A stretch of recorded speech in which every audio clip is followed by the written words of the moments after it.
Hi అండి, welcome to కార్ఖానా రుచులు. ఇవి మన ఇంటి రుచులు. ఈరోజు ఇంట్లో ఉండే గ్లాసులతో సూపర్ సాఫ్ట్ అయిన కేక్ చేస్తున్నాను. చూడండి ఎంత సాఫ్ట్గా ఉందో. దీంట్లో నేను ఎగ్ కూడా వేయలేదు. మీకు యూస్ఫుల్ అయిన రెసిపీ అవుతుంది.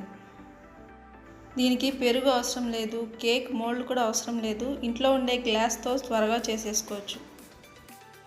వీడియోని స్కిప్ చేయకుండా చివరి వరకు చూడండి. కేక్ ఎలా చేయాలో క్లియర్గా చెప్పాను. పదండి కేక్ ఎలా చేయాలో చూద్దాం. చూసే ముందు మన ఛానల్ని సబ్స్క్రైబ్ చేసుకోండి, అలాగే పక్కనున్న బెల్ సింబల్ని క్లిక్ చేసుకోండి. ముందుగా కేక్ చేయడానికి మిక్సీ జార్ తీసుకొని 1/2 కప్ షుగర్ వేసి బాగా స్మూత్గా పౌడర్ చేసుకున్నాను. తర్వాత మనం బటర్ మిల్క్ తయారు చేసుకుందాం. 1/2 కప్ మిల్క్కి 1/4 స్పూన్ వెనిగర్ వేసుకుందాం. వెనిగర్ లేకుంటే 1/2 నిమ్మకాయ పిండుకొని బాగా కలిపి పక్కన పెట్టుకుందాం. ఇప్పుడు ఒక గిన్నెలో జల్లెడ పెట్టుకొని 1 కప్పు మైదా, 1/2 teaspoon baking powder, 1/4 teaspoon baking soda, అలాగే గ్రైండ్ చేసి పెట్టుకున్న షుగర్ పౌడర్ని కూడా వేసుకొని దీన్ని బాగా జల్లించుకుందాము. ఇలా ఎందుకు చేస్తామంటే ఏవైనా పిండి గడ్డలుగా ఉంటే కేకు పొంగదు. ఇప్పుడు దీంట్లో 1/4 కప్ ఆయిల్ వేస్తున్నాను.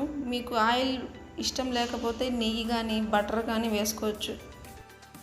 దీంతోపాటు 1/4 కప్ చిక్కటి పాలు వేస్తున్నాను. అలాగే చేసి పెట్టుకున్న బటర్ మిల్క్ని వేస్తున్నాను. చూడండి చాలా సూపర్గా తయారైంది. మీకు ఈ బటర్ మిల్క్ వేయడం ఇష్టం లేకపోతే పెరుగు వేసుకోవచ్చు, లేదంటే 2 గుడ్లు కూడా వేసుకోవచ్చు. ఇప్పుడు విస్కర్ తీసుకొని బాగా కలుపుకుందాము. ఇప్పుడు 1/4 కప్ టూటీ ఫ్రూటీ తీసుకుంటున్నాను. ఇది ఆప్షనల్ మాత్రమే. దీనికి బదులు మీరు నట్స్ కూడా వేసుకోవచ్చు. టూటీ ఫ్రూటీలో 1 స్పూన్ మైదా వేసుకుందాం. ఈ ప్రాసెస్ ఎందుకంటే కేక్లో టూటీ ఫ్రూటీ వేసినప్పుడు అవి అడుక్కి వెళ్ళిపోతాయి. అక్కడక్కడ ఉండడానికి మైదా వేస్తున్నాను. ఈ టూటీ ఫ్రూటీని చేసి పెట్టుకున్న కేక్ పిండిలో వేసుకుని బాగా కలుపుకుందాం. అయిపోయింది. ఇప్పుడు పక్కన పెట్టుకుందాం. ఇది కరెక్ట్ అయిన కన్సిస్టెన్సీ.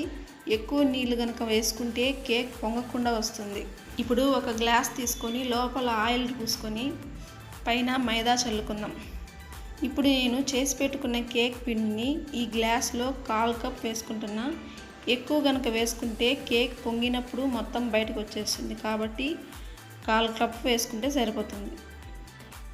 పిండిని వేశాక గ్లాస్ని ట్యాప్ చేద్దాం. ఇలా చేయడం వల్ల అడుగున ఎయిర్ బబుల్స్ ఉంటే పోతాయి. అందువల్ల కేక్ పర్ఫెక్ట్గా బేక్ అవుతుంది. ఇప్పుడు కుక్కర్లో ఉప్పు వేసి మూత పెట్టుకొని హై ఫ్లేమ్లో 2 మినిట్స్ ఉంచుకున్నాను.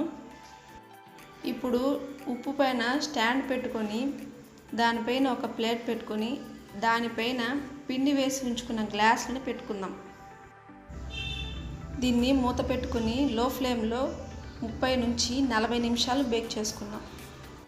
ఇప్పుడు 35 నిమిషాలు అయింది. మన కేక్ పర్ఫెక్ట్గా బేక్ అయింది. ఇలా ఒక టూత్పిక్ని గుచ్చి చూసినప్పుడు అంటుకోకుండా వస్తే పూర్తిగా బేక్ అయినట్టు. ఒకవేళ పిండి అతుక్కుంటే మళ్ళీ లో ఫ్లేమ్లో పెట్టుకొని ఒక 10 నిమిషాలు బేక్ చేయండి. అంతే అండి. దీన్ని ఇప్పుడు మనం కట్ చేసుకుని సర్వ్ చేసుకుందాం. ఓకే అండి, ఈ రెసిపీ కనుక మీకు నచ్చినట్లయితే లైక్ చేయండి, అలాగే మీ ఫ్రెండ్స్ అందరికీ షేర్ చేయండి. ఇంకో రెసిపీతో మీ ముందుంటాను. Thank you.